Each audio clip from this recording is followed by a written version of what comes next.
Dear students, कैसे आप लोग? उम्मीद करते हैं कि आप लोग अच्छे होंगे। एक बार फिर से मैं क्लास 10th का फर्स्ट क्लास का चैप्टर नंबर 2 लेकर के आपके सामने आया हूं इस पार्थ द लर्निंग हब के माध्यम से। तो आइए आज हम लोग चैप्टर 2 को पढ़ते हैं। यह एक प्रकार का ऑटोबायोग्राफी है।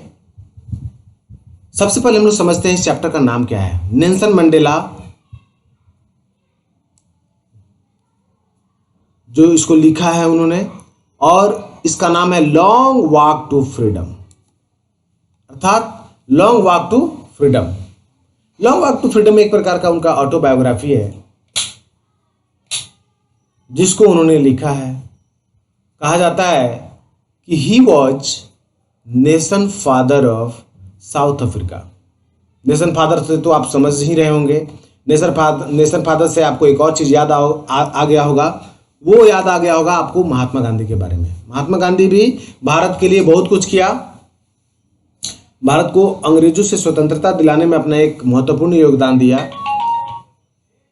तो नेशन फादर के रूप में हम लोग महात्मा गांधी को जानते हैं। उसके साथ ही साथ दक्षिण अफ्रीका के जो नेशन फादर हैं वो नेल्सन मंडेला। तो उन्होंने अपने ऑटोबायोग्राफी में अपने संघर्ष के बारे में लिखा, अपने स्ट्रगल के बारे में लिखा है, और उनके ऑटोबायोग्राफी का नाम है लॉन्ग वॉक टू फ्रीडम, यानी स्वतंत्रता के लिए एक लंबा संघर्ष। उस ऑटोबायोग्राफी से कुछ अंश इसमें लिया गया है, कुछ पार्ट लिया गया है। आइए हम लोग समझते हैं कि नेल्सन मंडेला का पूरा नाम क्या है। यहां बता रहे नेल्सन मंडेला का पूरा नाम है Nelson Rolihlahla Mandela. Before you read, आइए हम लोग सबसे पहले पढ़ते हैं अपार्थिड। एक वर्ड है, एक वर्ड इसमें आया है अपार्थिड। समझ लेते हैं कि अपार्थिड होता क्या है। अपार्थिड होता क्या है? तो अपार्थिड जो है एक पॉलिटिकल सिस्टम है that separates people according to their race. उनके रेस के हिसाब से यह उनको सेपरेट करता है। पॉलिटिकल सिस्टम है, राजनीतिक एक पद्धति है, मेथड है, जिसके द्वारा किसी व्यक्ति को उसके रंग के आधार पर अलग करता है अकॉर्डिंग टू द रेस। उसके बाद यहां पे बता रहा है कि can you say which of 3 countries named below had such a political system until very recently. क्या आप आइडेंटिफाई कर सकते हैं, क्या आप बता सकते हैं कि नीचे जो 3 कंट्री का नाम दिया गया है, पहला में आपको यूनाइटेड स्टेट ऑफ अमेरिका, दूसरा में साउथ अफ्रीका और तीसरा में ऑस्ट्रेलिया दिया हुआ है। तो क्या आप तीनों में बता सकते हैं कि भी हाल ही तक किस कंट्री में जो है आपको क्या था? तो ये अपार्थिड सिस्टम था, यानी रेस के नाम पर वहां पे भेदभाव किया जाता था, कलर के नाम पर भेदभाव किया जाता था, रंग के नाम पर भेदभाव किया जाता था। तो हाँ, तो आपका आंसर क्या होगा? South Africa. ये साउथ अफ्रीका है, यहां पे कलर के नाम पर भेदभाव किया जाता था। उसके बाद जो है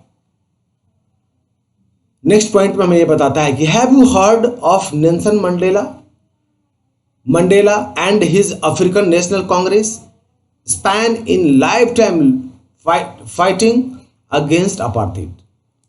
मतलब आप लोग क्या जानते हैं कि नेल्सन मंडेला जो है, या उनका जो पार्टी, वो जिस पार्टी से बिलोंग करते थे, अफ्रीकन नेशनल कांग्रेस ANC, वो अफ्रीकन नेशनल कांग्रेस पार्टी से जुड़े हुए थे।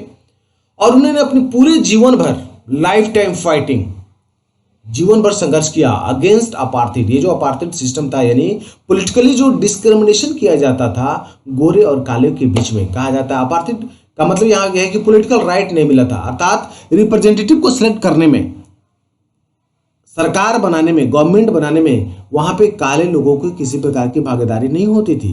जैसा कि आप क्लास 9th में पढ़े होंगे, हिस्ट्री में पढ़े होंगे, फ्रेंच रिवॉल्यूशन, जिसमें बताया गया था कि पॉलिटिकल राइट सारे लोगों को नहीं मिला था, खास करके वो लोग जो 3rd स्टेट से बिलोंग करते थे, उन्हीं लोगों को पॉलिटिकल राइट मिला था, उन्हीं लोगों को वोट देने का अधिकार मिला था जो 1 सप्ताह के मजदूरी करते हैं और उसमें से 3 दिन की मजदूरी जो है टैक्स के रूप में किंग को पे करते हैं। उन्हीं लोगों को पॉलिटिकल राइट प्राप्त था। या दूसरे लोग जो नोबिलिटी से बिलोंग करते थे, जो फर्स्ट स्टेज से बिलोंग करते थे, थर्ड स्टेज के सारे लोगों को ये अधिकार प्राप्त नहीं था। यही सिचुएशन बिल्कुल अफ्रीका में भी लागू था। अफ्रीका में जो काले लोग थे उनको वोट देने का अधिकार नहीं था, सरकार बनाने का अधिकार नहीं था, अपनी बात को रखने का अधिकार नहीं था। इसी के विपरीत में इन्हीं दबावों के अगेंस्ट में उन्होंने अपना आंदोलन शुरू किया नेल्सन मंडेला ने कि भाई काले लोग भी तो इंसान हैं, ये लोग भी तो वहाँ के निवासी हैं, इनको क्यों नहीं अधिकार मिलता है। वहाँ पे गोरे और काले का भेदभाव किया जाता था। आगे हम लोग पढ़ेंगे कि आखिर गोरे लोग कौन थे। तो गोरे लोग जो थे वो इंग्लैंड से बिलोंग करते थे, वो कॉलोनी बना करके, अर्थात अफ्रीका को वो लोग कॉलोनी बनाए थे और वहाँ पे अपना मोनोपोली चला रहे थे। मोनोपोली मतलब होता है एकाधिकार चला रहे थे। यहाँ बता रहे कि have you heard the Nelson Mandela, क्या आपने नेल्सन मंडेला का नाम सुना है। Mandela and his African National Congress, यानी उनका जो पार्टी था उसका क्या नाम था, African National Congress. Spent a life time fighting against apartheid. ये जो अपार्थाइड सिस्टम है अब तो हमको समझ में आ रहा है। अब हम उम्मीद करते हैं कि आपको ये पूरी तरह से समझ में आ गया होगा कि अपार्थाइड है क्या। अपार्थाइड है क्या? तो अपार्थाइड एक सिस्टम है, पॉलिटिकल सिस्टम है, जिसमें रंग के नाम पर दो समूहों के बीच में भेदभाव किया जाता है। आइए, Mandela had to spend 30 years in prison.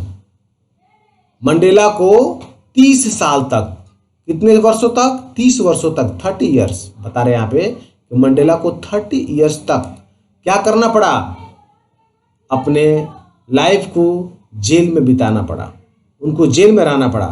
Finally अंततोगत्वा democratic election were held in South Africa. South Africa में भी डेमोक्रेटिक इलेक्शन हेल्ड हो गया, मतलब वहां पे आयोजन किया गया। डेमोक्रेटिक इलेक्शन जो है साउथ अफ्रीका में हेल्ड किया गया इन 1994। ये दिमाग में रखिएगा, कब पहला डेमोक्रेटिक इलेक्शन हेल्ड हुआ साउथ अफ्रीका में, तो 1994 में।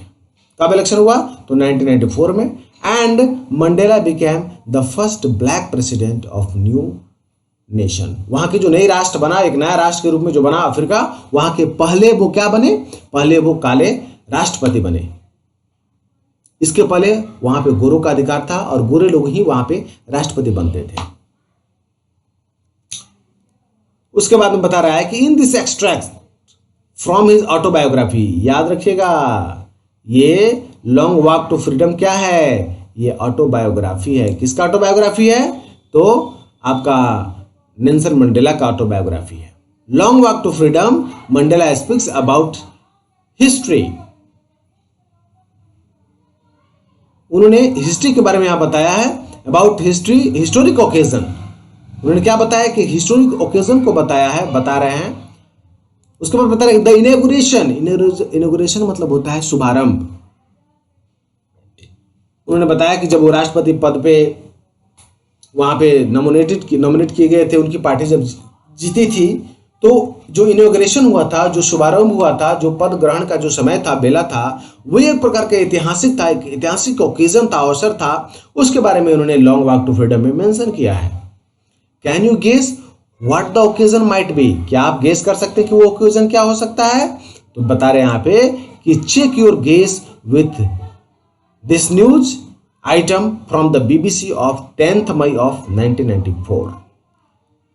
ये बीबीसी के न्यूज में आया है, 10 मई 1994 की बात है, जिसमें यह मेंशन किया गया था कि नेल्सन मंडेला जो है, मंडेला, ये जो आर्टिकल है, ये जो आपको दिखाई दे रहा है, ये बीबीसी का न्यूज के बारे में थोड़ा सा कटिंग है, बताया गया है कि Nelson Mandela became south Africa first black president. Nelson Mandela जो थे वो साउथ अफ्रीका के पहले ब्लैक प्रेसिडेंट बने। कह रहा है कि Nelson Mandela has become south Africa first black president after more than 3 centuries of white rule. 3 centuries मतलब 300 साल तक वहां पे व्हाइट का रूल था। अब आपके दिमाग में आ रहा होगा कि व्हाइट कौन थे? तो व्हाइट ये लोग सारे लोग ब्रिटिश लोग थे जो वहां पे अपना अधिकार किए थे। यहां पे बता रहा है कि मिस्टर मंडेला अफ्रीकन, यानी पहली बार 300 शताब्दी के बाद वहां पे नेल्सन मंडेला जो थे अफ्रीका के फर्स्ट ब्लैक प्रेसिडेंट बने थे, जिसको यहां पे चर्चा किया गया है व्हाइट रूल में। कह रहा है कि mister Mandela African National Congress ANC party वोन 252 of the 1400 seats in the first democratic elections of south Africa. बता रहा है कि साउथ अफ्रीका का जो फर्स्ट डेमोक्रेटिक इलेक्शन हुआ था उसमें उन्होंने 400 सीट्स में 252 सीट्स गेन किया था। अब स्वाभाविक है मेजोरिटी पार्टी की सरकार बनती है, वो 352 लाए थे तो स्वाभाविक है मेजोरिटी पार्टी के थे वो। तो उन्होंने वहां पे उनको इनवाइट किया गया किस के लिए, राष्ट्रपति पद के लिए। The inauguration ceremony took place in the union buildings amphitheatre in Pretoria today. आज वो प्रेटोरिया टुडे के नाम से जाना जाता, प्रेटोरिया में है आज में वो एक यूनियन बिल्डिंग्स था जिसके एमपी थिएटर में ये जो इनॉग्रेशन सेरेमनी था, जो पद ग्रहण समारोह था, वो आपको क्या हुआ, शुरुआत हुई। बताया जा रहा है इसमें कि the inauguration ceremony took place in union buildings MP theatre in Pretoria today, attended by politician and dignitaries from more than 140 countries around the world। बता रहा है उसमें कि जितने लोग उसमें शामिल थे 140 लोगों के बारे में बता रहा है कि 140 कंट्रीज के लोग वहां पे जमा हुए थे, जो भी, चाहे वो प्रधानमंत्री हो वहां के, चाहे वो राष्ट्रपति हो, सारे लोग इस पदग्रहण समारोह में सम्मिलित हुए थे। आगे क्या बताते हैं Nelson Mandela, never never never again will this beautiful land experience the operation of one by another. कह रहा है कि ये जो ब्यूटीफुल लैंड है ना, अर्थात ब्यूटीफुल लैंड किसको बोला है, उन्होंने साउथ अफ्रीका के लैंड को बोला है कि ये जो ब्यूटीफुल लैंड है, ऐसा वो अपने इतिहास में पहली बार महसूस कर रहा था, इतने सुंदर दृश्य को, है ना। Said Nelson Mandela in his address जब कर रहे थे, यानी जो भीड़ थी, जो क्राउड थी, उसको एड्रेस करते हुए बता रहे थे कि ये धन्य है, कौन धन्य है कि ये साउथ अफ्रीका धन्य है कि इस धरती पे इस सुंदर समारोह में इतने सारे लोग उपस्थित हुए हैं। Jubilant scenes on the streets of Pretoria followed the ceremony with blacks, white and colored celebrating together। देखिए, इसके पहले जो इनॉग्रेशन समारोह होता था, सेरेमनी होता था, उसमें केवल और केवल व्हाइट लोगों को सम्मिलित किया जाता था, व्हाइट लोग ही पार्टिसिपेट कर पाते थे। लेकिन ये उस इतिहास में, साउथ अफ्रीका के इतिहास में पहली घटना है जिसमें हर कलर के लोगों को सम्मिलित होने का मौका मिला था। अर्थात ये ट्रू डेमोक्रेसी का ये सिग्निफिकेंस था, पहचान था। इसमें क्या बता रहा है कि ब्लैक भी थे, व्हाइट भी थे, एंड कलर्स सेलिब्रेटिंग टुगेदर। सारे लोग मिल करके एक साथ इस शुभारंभ का मजा ले रहे थे, सेलिब्रेटिंग टुगेदर, आनंद मना रहे थे, एंजॉय कर रहे थे। More than 1 lakh south African main, बता रहा है कि 1 लाख से ज्यादा south African main, women and children of all races sang and danced with joy। मतलब हर कलर के लोग, चाहे वो औरत हो, चाहे वो बच्चे हो, अफ्रीकन मेन हो, सारे लोग काफी मजा लिया, आनंद से गाना गाया और नृत्य का आनंद लिया। आइए हम लोग सीधे टॉपिक पे आते हैं जहां से चैप्टर की शुरुआत है। आइए पढ़ते हैं। यहाँ पे कह रहा है कि 10th May dawned bright and cleared. बता रहा है कि 10 मई जो है ये डाउन ब्राइट एंड क्लियर था। डाउन मतलब सूर्योदय, डाउन यहाँ पे जो वर्ड इस्तेमाल किया गया है उसका मतलब क्या होता है, सूर्योदय। ये जो डाउन वर्ड इस्तेमाल किया गया है इसका मतलब क्या होता है, सूर्योदय, है ना। For the past few days I had never pleasantly, क्या बता रहे हैं यहाँ पे, I had been pleasantly beside by dignitaries and world leaders who were coming to pay their respect before the inauguration. मैं तहे दिल से धन्यवाद देना चाहता हूं। और सबसे बड़ी बात उन्होंने बताया है कि वो 10 मई का समय था, सूर्योदय का समय था, काफी आकाश साफ सुथरा था। बता रहा है कि कुछ दिनों पहले से आई हैड बीन प्लेजेंटली, मतलब वो नेल्सन मंडेला अपने बारे में बता रहे हैं कि मैं घिरा हुआ हूं कुछ दिनों से डिग्निटीज के द्वारा, जो प्रतिष्ठित लोग हैं संसार के, जो लीडर्स हैं उनके द्वारा घिरा हुआ हूं, मतलब उनके बीच में हूं। वो लोग मुझसे बातें कर रहे हैं, वो मेरे खुशी में शामिल होने के लिए आए हैं। Coming to pay there respect, वो अपने आदर को देने के लिए आए हैं बिफोर द इनॉग्रेशन। इस इनॉग्रेशन मतलब कहने का मतलब है कि सारे देश के लोग जो 140 कंट्री जो आपने पिछले टॉपिक में आपको बताया, मैंने थोड़ी देर पहले बताया यहाँ पे कि 140 कंट्रीज के लीडर्स जो थे वो वहाँ पे आए थे इस इनॉग्रेशन समारोह में। उनके बारे में बता रहे हैं कि वे लोग अपना आदर देने आए, अपना सम्मान देने आए हैं हमको। The inauguration would be the largest gathering ever of the international leaders on south Africa soil. बता रहा है कि साउथ अफ्रीका के सॉइल में पहली बार इतने सारे अंतर्राष्ट्रीय लीडर जो थे वो मौजूद हुए थे इस इनॉग्रेशन में। ये साउथ अफ्रीका धरती के लिए एक अपने आप में बहुत बड़ा चमत्कार था, बहुत बड़ा मतलब अद्भुत दिन था। नेक्स्ट पैराग्राफ में बताया जा रहा है कि the ceremonies took place in the lovely sandstone amphitheatre formed by the union buildings in Pretoria. बता रहे कि जो सेरेमनी जो है, सेरेमनी मतलब होता है समारोह। सेरेमनी यहाँ पे जो वर्ड दिया हुआ है इसका मतलब होता है समारोह। सेरेमनी मतलब क्या होता है? समारोह। सेरेमनी जो वर्ड दिया हुआ है समारोह होता है। Took place in the lovely sandstone amphitheatre. ये जो एम्फीथिएटर मतलब आपको मैं बता दूं एक प्रकार का ऐसा मैदान जो पीछे बिल्डिंग्स हो और आगे काफी खाली जगह हो जहाँ पे लोग गैदर हो सके, लोग खड़े हो सके। तो वहाँ पे सैंडस्टोन का एक प्रकार का स्टेज बना हुआ था। बता रहे हैं यहाँ पे कि place in the lovely sandstone. इस सेरेमनी जो है इसका शुभारंभ जो हुआ था एक मंच पे हुआ था, खुले मैदान में हुआ था। वहाँ पे जो पीछे से बिल्डिंग्स था ये एक यूनियन बिल्डिंग्स था और उसके मैदान में, उसके फील्ड में ये सेरेमनी शुभारंभ हुआ था। बता रहा है कि 4 डिकेड्स, आपकी जानकारी के लिए बता दूं कि 1 डिकेड बराबर 10 ईयर्स होता है।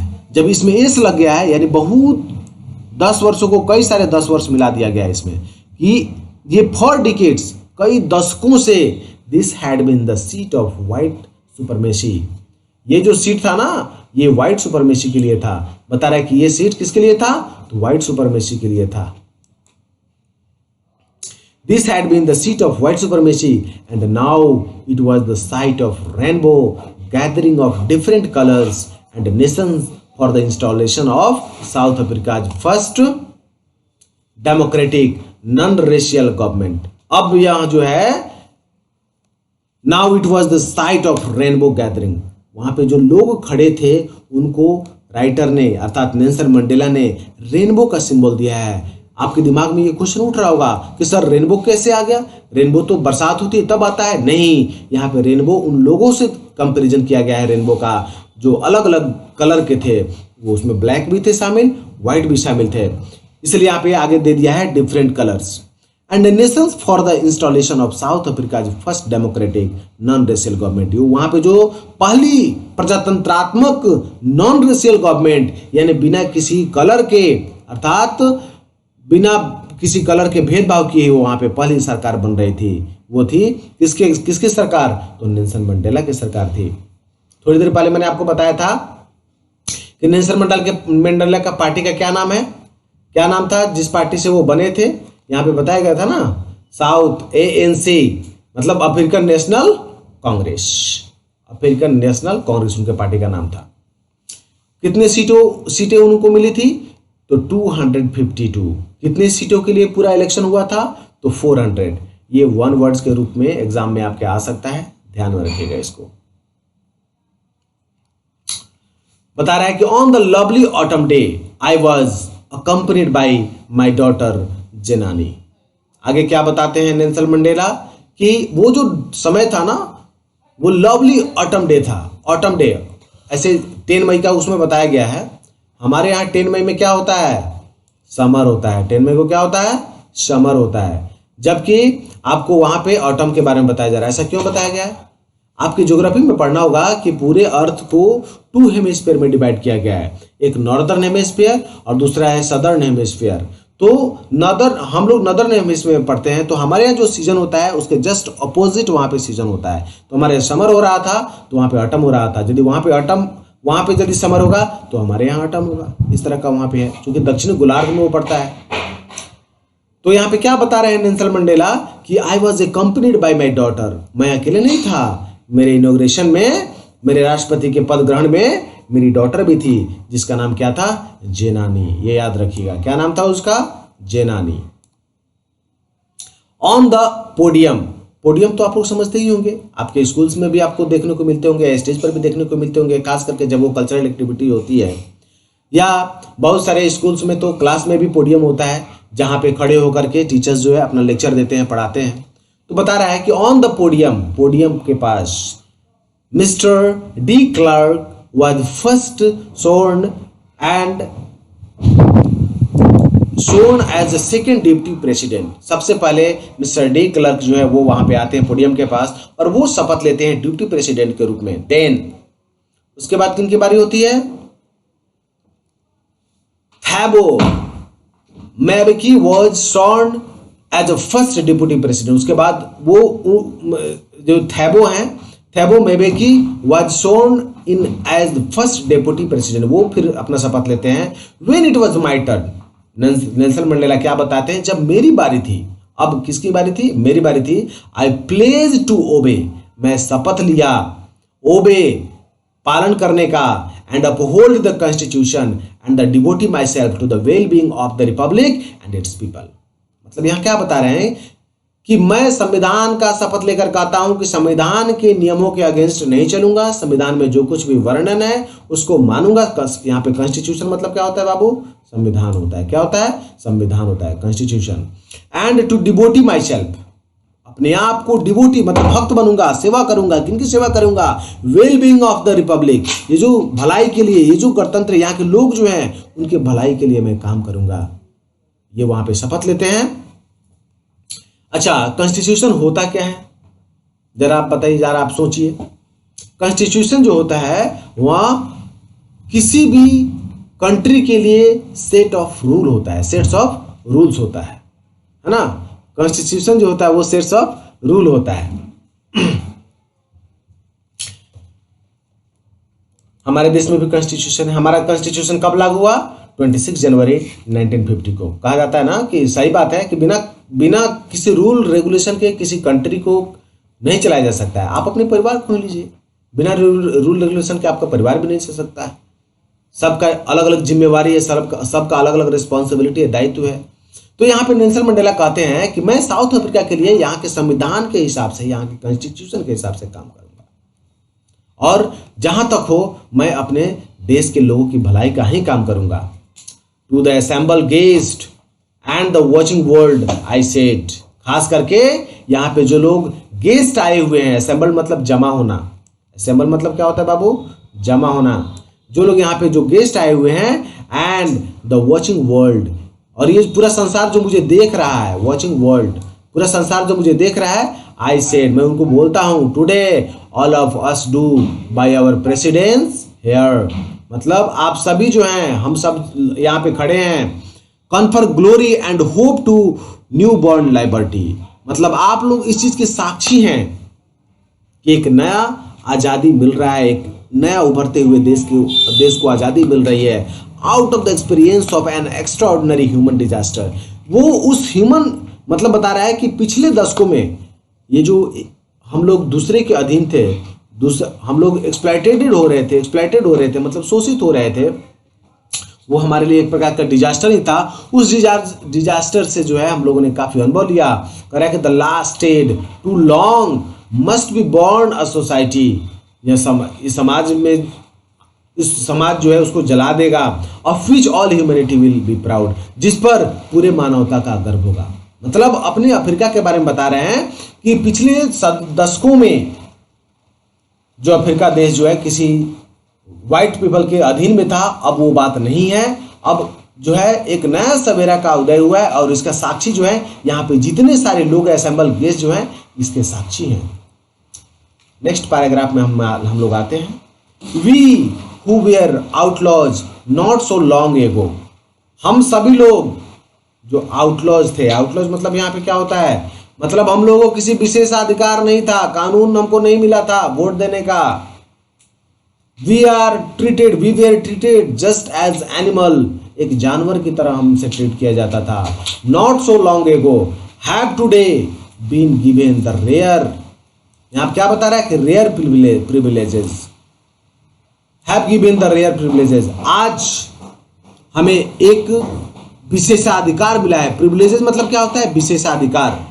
To be host to the nations of the world on our, यहाँ क्या बता रहा है कि आज हमें मौका मिला है कि सारे वर्ल्ड के जो इंटरनेशनल गेस्ट हैं उनको वेलकम करने का।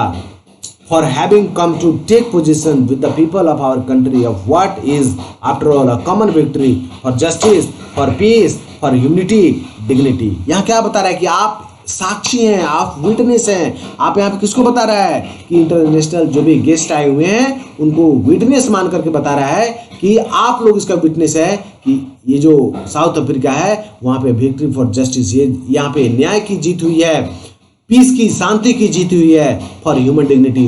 ये किसके लिए है? मानवता के लिए है, मानव प्रतिष्ठा के लिए है। यहाँ पे ये बता रहे हैं कि एक समय था कि सारे देश हमसे नफरत करते थे। ऐसा इसके कारण ये था कि हमें कोई आउटलॉज नहीं मिला था, मतलब कुछ कोई कानूनी अधिकार नहीं था, नहीं वोट देने का, नहीं कुछ। आज वो दिन बिल्कुल बदल चुका है। आज हमें एक विशेषाधिकार मिला हुआ है और यही कारण है कि आज हमारे देश में बहुत सारे इंटरनेशनल गेस्ट आए हैं इसका साक्षी बनने के लिए। Victory for the justice, for peace, for human dignity, इस लाइन को तो हम लोग पढ़ लिए हैं। नेक्स्ट लाइन के बारे में हम लोग समझते हैं। कह रहा है कि we have last achieved our political emancipation, we pledge our self to liberate all our people from the continuity, bondage, poverty, deprivation, suffering, gender and other discrimination. यहाँ क्या बता रहा है कि वी हैव एट लास्ट, आखिरकार हमने achieve कर लिया है। अचीव कर लिया मतलब क्या होता है? प्राप्त करना। अचीव करना मतलब क्या होता है? प्राप्त करना। आखिरकार हमने अचीव कर लिया आवर पॉलिटिकल इमेंसिपेशन। इमेंसिपेशन मतलब होता है आजादी। यहाँ पे देखिए इमेंसिपेशन दिया हुआ है। हमारे ऊपर जो रेस्ट्रिक्शन था, यानी ब्लैक के ऊपर जो रेस्ट्रिक्शन था व्हाइट के द्वारा, वो हम लोगों ने क्या कर लिया? प्राप्त। वो इमेंसिपेशन जो है हम लोगों ने प्राप्त कर लिया है। रेस्ट्रिक्शन से हमें छुटकारा मिल चुका है। अब हम लोग इस बॉन्ड, ये कंटिन्यूटी, बॉन्डेज ऑफ पॉवर्टी, ये जो बॉन्डेज पॉवर्टी जो है ना, उसको हम लोग क्या करना है? खत्म करना है, खत्म करना है। उसके बाद डेप्रीविएशन, ये जो अलग अलग दिशा में लोग भटक रहे हैं, किसी का एक गोल नहीं है ना, या किसी को विशेषाधिकार नहीं मिल रहा है, वो सारा चीज मिलना शुरू हो गया। सफरिंग, यानी जो लोग आपका सहे वो सब अब फिर दोबारा नहीं मिलने का। जेंडर को लेकर के ही होता, मतलब कहने का मतलब है कि अब जो है, अब से साउथ अफ्रीका में मेल एंड फीमेल बिल्कुल इक्वल हैं। एंड अदर डिस्क्रिमिनेशन, और किसी प्रकार का भेदभाव जो है अब नहीं किया जाएगा। ये नेल्सन मंडेला बता रहे हैं अपने ओथ में, अपने एड्रेसिंग में, जब वो प्रेसिडेंट के पद को शपथ ले रहे थे।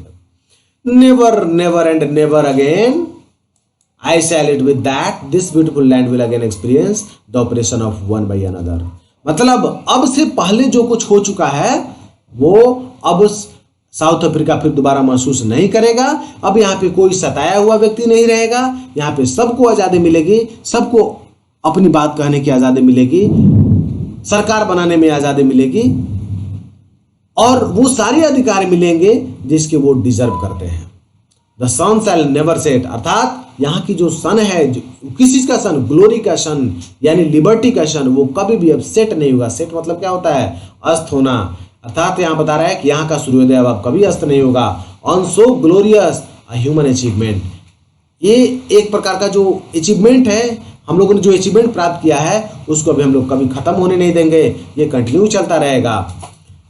Late freedom reign, God bless Africa. ये जो फ्रीडम है अब फ्रीडम बना ही रहे। और आगे क्या बताते हैं? गॉड ब्लेस अफ्रीका, अर्थात इस अफ्रीका पर किसका साया बना रहे? तो गॉड का साया बना रहे। तो हम लोगों ने यहां तक पढ़ा।